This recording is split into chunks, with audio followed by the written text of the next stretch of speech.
dive in, I wanted to remind y'all that I am currently collaborating with HopSkipDrive, which is a rideshare service for kids. It gets kids to school and other activities safely. So if you are a driver who is a safe driver, interested in keeping your community safe, you can use my link in the description to download the app and start driving today. What's good, y'all? It's your favorite Empress. I'm LaDanya, but over here they call me Empress Moxie, and welcome back to another episode of my PUM PUM Talks series, where we talk about everything womanhood, wellness, and overall self-improvement. Today's video, we're going to be covering 5 types of people to avoid at all costs. This is super important as we get further into adulthood because the type of people we surround ourselves with influences our life, it influences our future, our behaviors, it influences our choices at times. It's really important that we're aware of the type of people that are around us because of their influence, whether it's subconscious or conscious. Okay, so let's get into it. First on the list of people you want to avoid at all costs is going to be the devil's advocate. Having someone around you who has a devil's advocate mindset. A good example of this is if you tell your friend your business idea. Say for example, you have a business idea to open a nail shop, and this nail shop is going to be for girls only, like little girls. So you let them know this idea, and right away they're like, well, why would anyone go to yours when there's already millions of nail shops across the US? Why would anyone choose yours? You get what I'm saying? It's good to have the criticism, but the negativity that comes with that type of criticism without a sort of solution or giving you the ability to elaborate or brainstorm is where it becomes a very thin line. Someone who understands how to give valuable criticism in this scenario would instead say, oh, that is a good idea, but I would like to hear more just to see how yours would stand out compared to other nail shops, because there are other nail shops. So then you would explain, okay, well, yes, there are other nail shops and salons around, but this one is just for little girls and preteens who can come here and find other little girls and preteens to be friends with. We're also going to have a little corner where they can do DIY nails, they could do press-on nails, and just have fun and be creative little girls, blah, blah, blah, something like that. And that's how that person could provide valuable criticism, but also supporting your idea and allowing you to really brainstorm how you could solidify a business like that, even if it's different, even if it's something that seems like redundant because there are so many other nail shops. Really having someone around you who provides healthy debates is going to allow progress, not hinder it. All right, so next on the list is going to be yes men. And yes men are just as dangerous as the devil's advocate because they are on the next side of the spectrum. The devil's advocate is somebody who's always saying no, being negative about your dreams and your goals. And then the yes men, they don't care if you say you're going to jump off a bridge, rob a bank, it's always going to be yes for them. Having a circle of yes men can lead to you being in a space of complacency and a lack of personal development. Constructive criticism is important to self-improvement as long as the criticism is warranted and useful. It's not something that's going to disrespect you or make you feel down after telling somebody your idea, right? When your friends give you constructive criticism, it makes you understand what you're doing and why you're doing it. It makes you rethink your motive, right? And that's good to have friends like that because it helps you hold yourself accountable. Genuine feedback, even if it's critical, is essential for us to make informed decisions, especially the further we go into adulthood. So you need that in your circle. You want to avoid people who are yes men and keep people who give constructive criticism. Next on the list is going to be people with dismissive attitudes. Having people in your circle who are dismissive and lack empathy can really create a space where you don't feel heard and you don't feel valued. People with dismissive attitudes towards whatever you have to express to them negatively impacts us. An example of people with a dismissive attitude that I make sure that I don't keep in my life are people who say things like, it's not that serious. Because number one, if I'm bringing it up, if I'm talking about it, if I'm passionate about it, then obviously it's serious enough to bring up. People like that invalidate our experiences, invalidate where we are presently in that moment. And it's truly because they lack emotion. A lot of times people don't show up for them. So then they come out and they project. People like that can't come near me at all. To elaborate and give a better example of this, especially with the people who may say it's not that serious, an example I have of this is when I was in university. I think this was 2 years ago. There's this thing where white people in particular, they refuse to move whenever black and brown people are passing. It's a thing, it's true.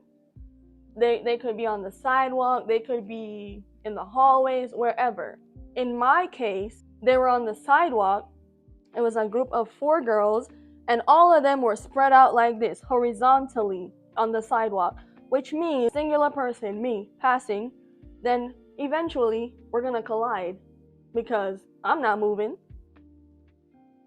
4 of you could go into a singular line so someone could pass. But as I'm getting closer to them, I'm noticing they're not even moving.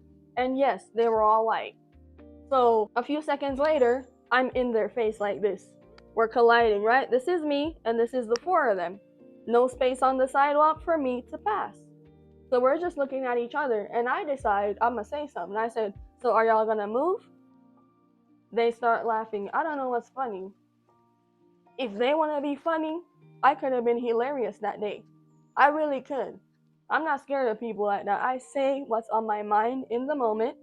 That's just me. That's just how I do life. Okay? Because you're not gonna little bow wow me. Okay? So I said, what? What is it? What's funny? So they said, nothing. And they made their little single file line. And I went through and had a merry day. This is where the issue is. This is where we're getting to the example of a dismissive person. So I go and I get to the library, and I'm telling my friend what happened on my way there. I'm telling her, I'm like, these people would not move. Like, what's up with them? And she's like, yeah, girl, that's really how they act. It's weird. Here comes this guy who I didn't even invite into the conversation. This is an acquaintance of mine, but this is my girlfriend's man, okay? He comes in and he's like, well, it's not that serious. I would have just stepped off the sidewalk. Yeah, that's you. That's you. You like to let people run over you. That's what you do. But me personally, no. Not on my watch. Not on my watch. It's not gonna slide like that. So I just let him know, like, shut up. Don't bring your mouth into my conversation because you're projecting. You're telling me something's not that serious when, number one, it was discrimination, history behind it, thanks to racism. It's more than just them not deciding to move. It's really them just thinking they don't have to do anything. They don't have to make space for people like me. It's really more than that. So I could have even went into that, but I didn't. I just did the surface of the issue, which was why the hell they couldn't just move over so I could have passed. I made it a simple problem, but it's really complex. Okay? Because I'm educated. I'm not stupid. I know exactly why they behave like that. That's exactly why they do that. So because that boy was being dismissive, I set him straight too. A lot of times when people are being dismissive, they're projecting because no one shows up for them. It's really important to have people around you who allow you to express your emotions and concerns because it helps to foster an environment of open communication. Having people around you that you can actually talk to and express how you feel, how your day is going is important. The world is not easy, especially during the post-COVID times. A lot of people are going through financial stress, they're losing family members, things are happening. And if everybody around you is dismissive, who do you share to? Who do you open up to? It's really hard. So it's important to have people around you who care about what's going on with you. They want to check on you. They want to hear how you're feeling because they actually care.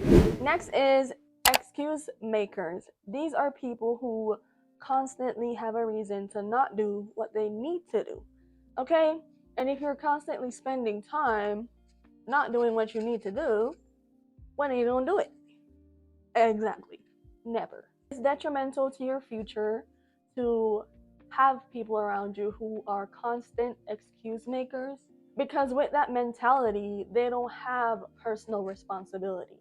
Truly nothing gets done. An example of this, since we're in our 20s and it's a popular thing in the United States for girls and boys in their 20s to be going clubbing, you're drinking a lot. Sometimes you get to a point where you're like, you know what, girl, let's stop drinking, let's focus because we gotta get this job, we gotta be serious. I have this interview in a few days, so I'm gonna stop drinking, I'm gonna stop partying. That's the plan y'all made, right? But then Friday comes and that friend is calling you to come out to the hookah bar because they have bottomless whatever drinks they be having at the hookah bar. I don't do any of the above. Okay? So you're thinking, well, we just made a promise to each other that we're gonna make sure that we don't drink because we have interviews coming up. We're trying to get this job, we're trying to get this bag and leave our parents' house. So what are you doing? You notice that that friend's not serious, but you're serious. You actually want to meet these goals and you actually want to get to their future you. So you avoid your friend because it's going to be detrimental to your future. It's going to be detrimental to your plans. When that friend gets serious, sure, they can join you. But because they're not serious right now, you got to leave them behind. And don't feel bad about it because you have shit to do. Having constant excuses can become a barrier to making and achieving goals because it impacts how you trust yourself. If you tell yourself, you know what, I'm going to start the gym in January, because that's coming up. A lot of people going to make that goal soon. You say, you know what, in 2024, I'm going to have my dream body. I'm going to work out, blah, blah, blah, 5 times a week. Next up, February, March, April, May, June, July. And your belly's still big. You're still eating hot Cheetos, sitting on the couch, no push-ups, no sit-ups, no crunches, nothing. But you said you were gonna do it. So now you're mentally telling yourself not to trust you because you're making promises and not fulfilling them. It's really important. It's really important to your self-dialogue to do exactly what you say you will. Okay? The further we get into adulthood, we have to face our challenges head on and stop making excuses for them. Because the more excuses we make, the more these challenges and issues will pile on. You don't want that. So you're tackling them one by one, piece by piece. That's the thing. You just have to have patience. Yes, it's going to take time, but it's better to start today than next year. Get it? You better get it. Next and final on the list is going to be what you call chronic victims. These are people who, whenever you're around them, you can have bad luck by association. Just being around them, something will go wrong. And it's really just because of their energy and how they continuously are a professional victim. Whenever you have people around you with the victim mentality, that can correlate to them having a lower self-esteem and low confidence, which can get in the way of elevation, opportunities, and really just living a life of ease and peace, which we all deserve. People like this really need space to solve their own issue. It's not your job to deal with it or solve it for them, because if you do try to solve their problem, a lot of times you'll notice that it's self-inflicted because they can solve the problem if they stop certain patterns, certain cycles, and certain behaviors that they bring themselves to continuously displaying. It's really just learned helplessness because they can help themselves. They just choose not to because I don't know the answer to that. They just choose not to help themselves, but the answer is usually right there. And you can't hold their hands and bring them to it because they won't act blind to it. You just gotta leave them in the dust. Leave people like that in the dust. You try to help people like that, karma is gonna go on to you. Their bad luck is gonna go on to you. And you're just gonna be like, God, why didn't I just leave this person alone? Just leave them alone. Just leave them alone. This all just perpetuates negative patterns. I wanna give y'all an example of this. There's this guy, didn't last a week in my phone book. because, okay, first day I met him, it was when I was getting my tires rotated. We met at the mechanic. Okay? Why the did I give somebody my number at the mechanic? What's wrong with me? But anyways, this was 3 years ago. I gave this man my number. He was messaging me saying, yeah, I was there because my car, blah, blah, blah, blah, blah, blah, car stuff. Okay? Long story short, his car was effed up. Okay? And I was like, oh dang, I hope it gets fixed soon. He said, well, I'd like to take you out on a date when it does get fixed or whatever. And I was like, okay. So anyways, a few days later, I would say like 2 days later, I'm getting a collect call. Why am I getting a collect call? I answer the collect call. It's this guy. And I'm like, hello? Can you tell my friend that I've been calling him and his I don't know, his license or whatever had a bench warrant, blah blah blah. And I'm just like, what's a bench warrant? I'm just trying to find out what is what. And he's explaining it to me, but I'm like, okay, well, this has nothing to do with me. And no, I'm not gonna call your friend. You should call your mom. Why is it my number you called, you know? Like, don't bring me into this. That was a red flag. Very much a red flag for me. And yes, I skedaddled because, number one, the reason why he was in jail was because he had a bench warrant, but he didn't even drive his car. He drove his friend's car, and that's why he needed me to call his friend. Okay? But you have a bench warrant, and your car's in the shop. There's just, you see, too much things going on. And people like that will have continuous things going on. And you will not embarrass me. You understand? A man going to jail makes me dry. Makes me dry. Because what are you doing? You're involved with the law, and you're not even employed by the law? You gotta be crazy. Get away from me. People like that can bring drama to your life, certain things to your life, because they're irresponsible. They don't pay attention to their behavior. They don't pay attention to how they're doing things, and they behave helpless when they simply could just pay attention to, just pay attention. How do you end up with a bench warrant?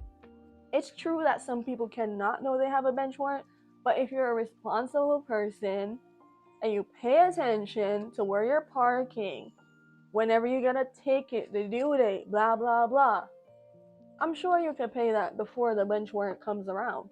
Sure? I'm sure. So really the lesson with people who are constantly victims is to distance yourself from people like that. Because there's always an excuse, always a misfortune, always an issue, always a problem. And there's always going to be a headache right here. Right here. A nerve is going to pop right here. I'm not going to deal with it. You don't need to deal with that. You have your own problems, your whole life ahead of you, and things that matter compared to that. Just block them out. Block out people like that. Don't keep them around you. It's not your responsibility. And that is the list of people that you should avoid at any cost. I hope that you do find this list conducive and helpful, because a lot of this list I learned through experience why I needed to avoid these types of people. And now my life is peaceful, quiet. I have like 3 friends now, but I'm okay out of all those people, and I'm good now. So that is all for this PUM PUM Talks episode. Thank you so much for watching. I apologize for not doing a fit check today, but truthfully, I'm just in a gym set because it's getting cold outside.